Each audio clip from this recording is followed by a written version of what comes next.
Abu Hatim Al-Harith ibn Surayj ibn Yazid ibn Sawa ibn Ward ibn Murra ibn Sufyan ibn Mujashi was an Arab leader of a large-scale social rebellion against the Umayyad Caliphate in Khurasan and Transoxiana.Harith's rebellion began in 734 and represented the grievances of both the local Arab settlers as well as the native Iranian converts, who were not recognized as equal to the Arab Muslims. Against the Umayyad regime, Harith based his revolt on religious grounds and won over a large part of both the Arab settlers and the native population, but failed twice to capture the provincial capital of Marw. The rebellion was finally suppressed by Asad ibn Abdallah al-Qasri in 736.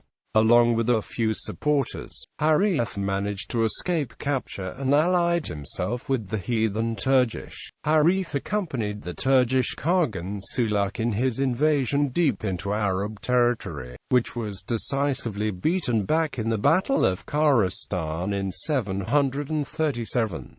With Turkish power collapsing thereafter, Harith remained in Transoxiana supported by the native princes. Asad's successor Nasir ibn Sawa campaigned against Harith and his native supporters but eventually, hoping to use him to bolster his position in the Arab intertribal rivalries, Nasir secured for Harith a pardon from the Caliph. Harith returned to Marw in 745.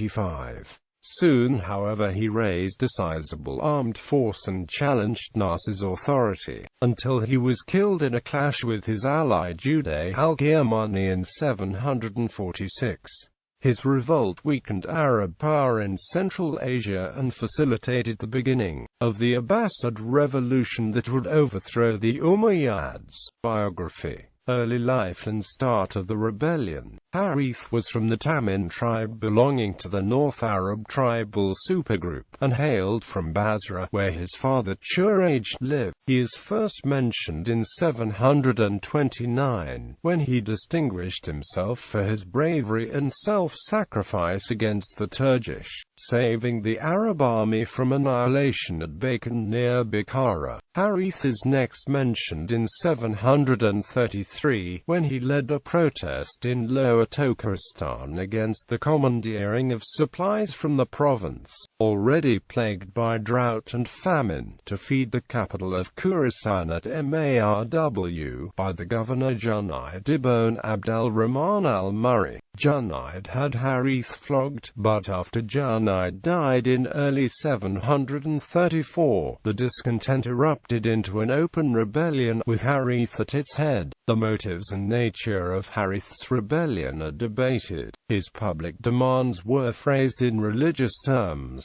demanding the end of injustice through the application of the Book and the Sunnah by the government. Harith himself is said to have been a member of the obscure pietistic group known as Murra, and to have led an ascetic life. In the words of the Arabist Mujashi, he apparently had a feeling of mission, and aimed to establish a just government resembling that of the Prophet and the first caliphs. His movement shared many ideological and symbolic elements with contemporary Shiite and Kharijite agitation directed against the Umayyad regime, including the use of black flags harkening back to the banner of the Prophet and even the demand for theocratic rule by a member of the Prophet's family. Harith's movement was marked by an unusual idealism, however, and it is recorded that his adherents tried to persuade their opponents to join them through moral and religious invocations even during battles. Harith advocated various reforms, the most prominent being the full legal equality of the native non-Arab converts with the Arab Muslims, echoing a long-standing demand of the former in conformity with the precepts of Islam. This had been attempted twice before, by the Caliphate Umar II and by the governors Asad ibn Abdallah al-Qasri and Asad ibn Abdallah al-Sulami. But both times the resulting rise in conversions and concomitant drop in revenue put an end to this, leading to a first rebellion in 728 under Abu al-Sa'd Saleh ibn Tariq. Many of the groups and individuals associated with this first uprising would also participate in Harith's movement. Harith was seen as a champion of the rights of the Ajam, many of whom flocked to his banner, but he also had a large following from the disaffected among the Arabs themselves, especially his fellow Taman and the Azd. Disaffection was widespread among the Khurasani Arabs due to the heavy casualties suffered against the Turkish at the Battle of the Defile in 731, as well as the dissemination of anti-Umayyad propaganda by proto-Shiite groups.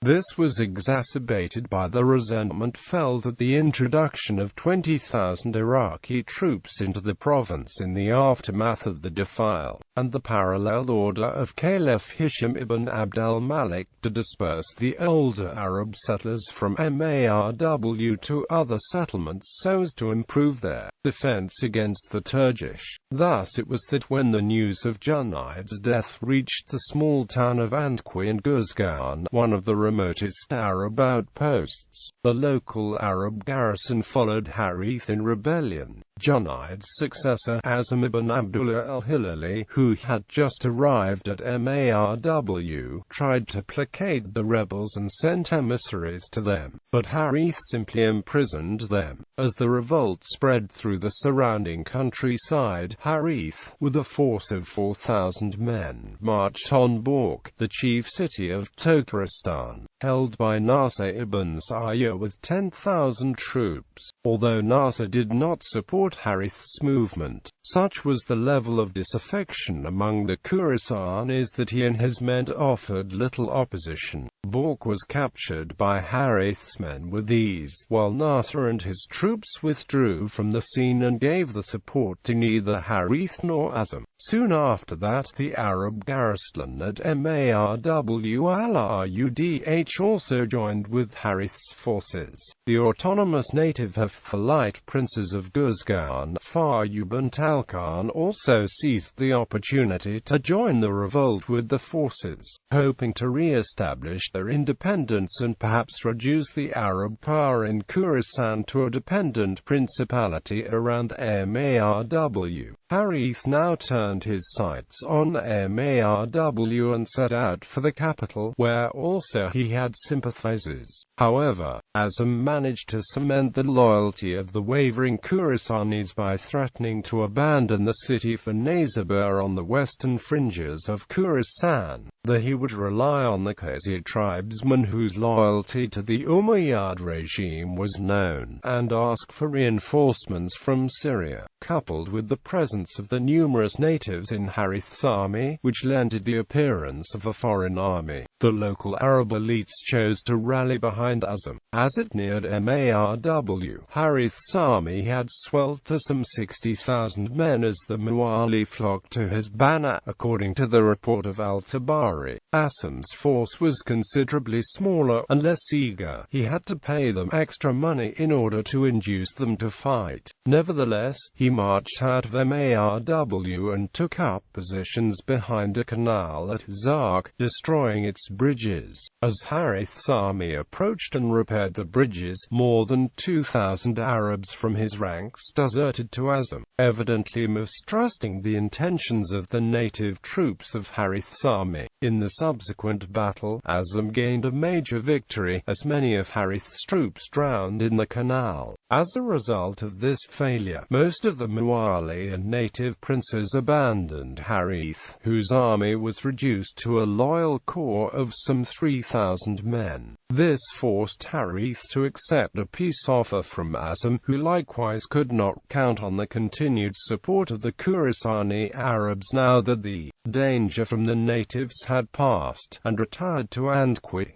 However, in the next year Harith renewed his revolt and marched again on Marw. Azam could not persuade the Khurasanis to fight for him, and was left with only some 1,000 Syrians and Jazarans from his personal guard. Harith's forces were not much larger either, being reduced to the garrison of Marw.The. In the ensuing battle at the village of Al-Dandankar near Marw, Azam again emerged victorious, forcing Harith to flee to Marw. Despite his victories, Azam's position was still perilous. He was essentially reduced to Marw and the western Qazi regions of Khurasan around Nazabur. In addition, as he explained in a letter to the Caliph, as a Syrian, he faced difficulty in persuading the Khurasanis and even the Iraqi troops to fight under him against one of their own. Azam further requested that Khurasan be placed under the governor of Iraq, Khalid ibn Abdallah al-Qasri, and that Syrian troops be dispatched into the province. In response, Khalid's brother Asad ibn Abdallah al-Qasri, who had already served before his governor of Khurasan, was sent to replace him. News of this, combined probably with pressure from the Khurasanis of Marw, led Azam to again conclude a truce with Harith. According to some accounts, he even agreed to join Harith in demanding from the Caliph the application of the Book and the Sunnah, and revolt should the Caliph refuse.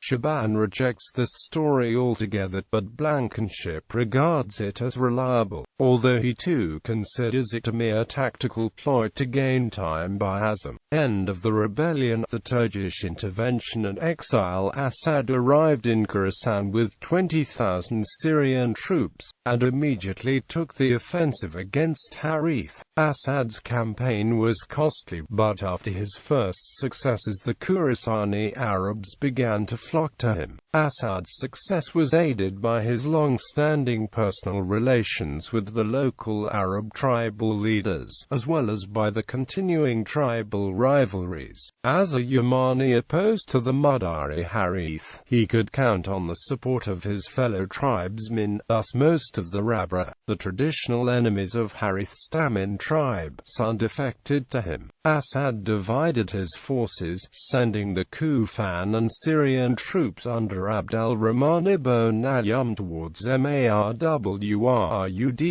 where Harith's main army was located, while he himself with the Basrans and remaining Khurasanis marched on the fortresses of Amul and Zam. Rebel forces at Amul surrendered and were pardoned, and the garrison of Borg followed soon after. Harith himself abandoned Marw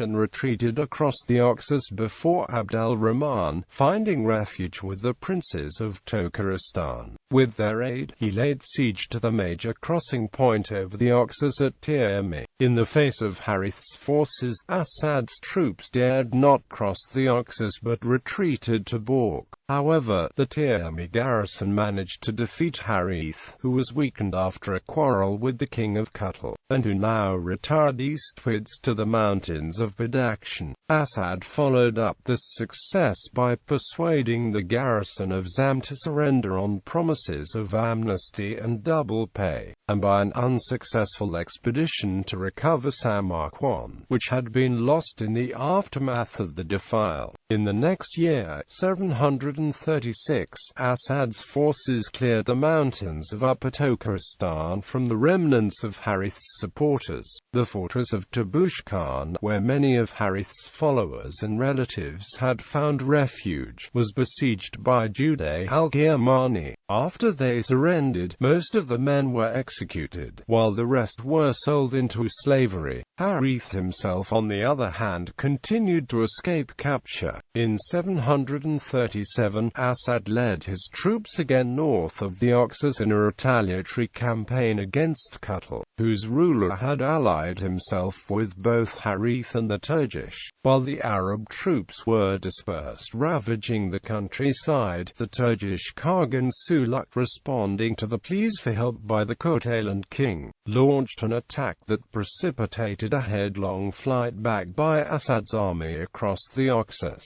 The Turkish followed after them and attacked and captured the Arab baggage train on the 1st of October, before both sides settled for winter quarters. Harith now emerged from hiding and joined the Khagan. Harith now counseled the Khagan to take advantage of the dispersal of the Arab army to its winter quarters and resume his advance. Following Harith's advice, in early December the Khagan led the Turkish army, 30,000 strong and comprising contingents from virtually every native ruler of Transoxiana and Upper Khurasan, south bypassing Bork, into Guzgan, hoping to raise the Hephthalite princes of Lower Khurasan in revolt as well. In this he failed, as the king of Guzgan joined Asad, who was approaching with what forces he could muster. Asad's advance caught the Khagan and Harith off guard. Asad came upon them near Khurasan when they were accompanied by only 4,000 men, the rest having scattered to plunder and forage. In the ensuing Battle of Khurasan, Asad routed the Turkish. Harith, who fought with distinction, and the Khagan barely escaped themselves and fled north over the Oxus. Asad's victory at Khurasan saved Arab rule in Central Asia. The Turkish detachments south of the Oxus were largely destroyed piecemeal by Juday al-Ghirmani, ending the threat to Khurasan, and the loyalty of the native rulers of Khurasan was cemented. The Khagan's prestige took a serious hit, which encouraged his domestic rivals, who were backed secretly by the Chinese. In early 738, the Tarkan Kursal assassinated Suluk, whereupon the Turkish realm collapsed in civil war. Asad too died soon after, and was succeeded by Nasir ibn Sayyar in July 738. Nothing is known of Harith's activities during the next 2 years, but he evidently remained in northern Transoxiana, based at al-Shash and in close contact with the Turkish. In 740 or 741, after having consolidated his authority in Khurasan and carried out tax reforms that eased the social unrest, Nasir ibn Sayyar advanced into the middle Jaxartes valley, making for Shash. His campaign was part of Nasir's efforts to re-establish Arab control over Transoxiana, but, according to H.A.R. Gibbon Kister, the main objective was the expulsion of Harith from Shash, who might still unite the Turkish and the native princes against the Arabs. In the event, Nasir was prevented from crossing the Jaxartes by an army composed of Turkish troops from Shash and Harith's followers, and was forced to withdraw after a negotiated settlement, which among other terms stipulated the removal of Harith and his adherents to the remote town of Farab. Return to Khurasan, second rebellion and death. Nasir's campaigns and reforms consolidated Muslim rule over Khurasan and much of Transoxiana, but his success was fragile. The native princes resented the loss of autonomy and the increasing assimilation of the people by their Arab conquerors and sent embassies to the Chinese court for aid, while the rivalry between the Mudari and Umani tribal groups, evident across the Muslim world, still divided the Arabs themselves. On the accession of the pro-Yemenite Caliph Yazid III in 744, the Khurasani Yemenites supported Juday al-Ghirman's candidature as governor, and when this did not come about, they rebelled. Consequently, Nasir felt it necessary to bring Harith and his adherents back. To both strengthen his own position, Harith and his followers had a long history of enmity towards al-Ghirmani, and remove a potential source for another foreign invasion. Nasir secured a full pardon for Harith and his supporters from Yazid. Their confiscated property was returned, and the Caliph even promised to rule according to the Book and the Sunnah. When Harith arrived at Marw in early July 745, however, the situation had changed. Yazid was dead. A full-blown civil war had erupted in Syria, and Nasir ibn Sayyar, although still occupying the position of governor, lacked authority. Although he recognized Marwan II, most of his own followers did not accept Marwan as caliph. Harith was quick to distance himself from Nasser. He refused the offer of a district governorship, and distributed the gifts he received among his supporters. Harith vocally denounced Marwan II, and was soon joined by 3,000 of his fellow Tamimis, while his secretary, Jam' ibn Safwan, drummed up further support. Within a short time, he had become a graver threat to Nasser than al-Qiyamani. After attempts to negotiate an agreement proved fruitless, Nasser attacked Harith's forces in March 746, and scored a first victory over them, in which Jam' ibn Safwan fell. At this point, al-Qiyamani joined forces with Harith, and together they forced Nasser to abandon Marw and withdraw to Nazabur.